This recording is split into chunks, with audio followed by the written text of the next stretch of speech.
Hi ನಮಸ್ತೆ ಸ್ನೇಹಿತರೆ, ನಾನು ರಘು ತುಮಕೂರು, ಪ್ರಿಯಾ ಗಾರ್ಮೆಂಟ್ಸ್ ಅಂತ ಬೈರ್ಸಂದ್ರ.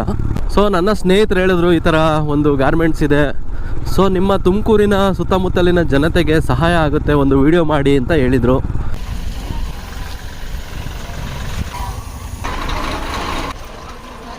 ಪ್ರಿಯಾ ಗಾರ್ಮೆಂಟ್ಸ್ ಅಂತ ಹೇಳ್ಬಿಟ್ಟು ಒಂದು ಕಂಪ್ನಿ ಮಾಡಿಬಿಟ್ಟು ಆ ಪ್ರಿಯಾ ಗಾರ್ಮೆಂಟ್ಸ್ಗೆ ಸುಮಾರು ಒಂದು 2,000 ಜನ ಕೆಲಸಕ್ಕೆ ತಗೊಬೇಕು ಅಂತ ಹೇಳ್ಬಿಟ್ಟು ತೀರ್ಮಾನ ಮಾಡ್ಕೊಂಡಿದ್ದು ನಾವು. ಕೆಲವು ಸತಿ ಕೆಲಸ ಮಾಡಿರೋರೆ ಹೊರಗಡೆ ಫ್ಯಾಕ್ಟ್ರಿ ಒಳಗೆ, ಆ ಕಷ್ಟ ಸುಖ ನಮಗೂ ಗೊತ್ತಿತ್ತು. ಈಗ ನಮ್ಮೂರಲ್ಲೇ ಪ್ರಿಯಾ ಗಾರ್ಮೆಂಟ್ಸ್ ಅಂತ ಓಪನ್ ಆಗಿದೆ, ಅದು ಹಳ್ಳಿಲಿ ಒಳ್ಳೆ ವಾತಾವರಣನೂ ಇದೆ, ನೋಡೋಣ ಅಂತ ನಾವು ಬಂದ್ವಿ. ಚಾಮುಂಡೇಶ್ವರಿ ಕೃಪೆಯಿಂದ ಮತ್ತು ನಮ್ಮ ಎಮ್ ಡಿಗಳಾದಂಥ ಪಾಲ್ಯತ್ರಯ ಸರ್ ಮತ್ತು ವಿಜಯಲಕ್ಷ್ಮಿ ಮೇಡಮ್ ಇದರಿಂದ ನಾವೆಲ್ಲ ನಮಗೆಲ್ಲ ಇಷ್ಟ ಆಗಿರೋದ್ರಿಂದ ಬೇರೆ ಕಡೆ ಕೆಲಸ ಮಾಡ್ತಾ ಇದ್ದವ್ರು ಈ ಕಡೆಗೆಲ್ಲ ಬಂದಿದ್ದೀವಿ ಕೆಲಸಕ್ಕೆ. ನಮಗೆ ಪಾರ್ಕಿಂಗ್ ವ್ಯವಸ್ಥೆನೂ ಚೆನ್ನಾಗಿದೆ. ನಿಮ್ಮ ಓನರ್ ಹೇಗಿದ್ದಾರೆ? ಓನರು ನಮಗೆ ಏನೇ ಇದ್ರೂ ಡೈರೆಕ್ಟಾಗೆ ಮಾತಾಡ್ತೀವಿ, ಯಾವುದೂ ಇದಿಲ್ಲ. ಬೇರೆ ಕಂಪ್ನಿಗೆಲ್ಲ ಆದರೆ ಮ್ಯಾನೇಜರ್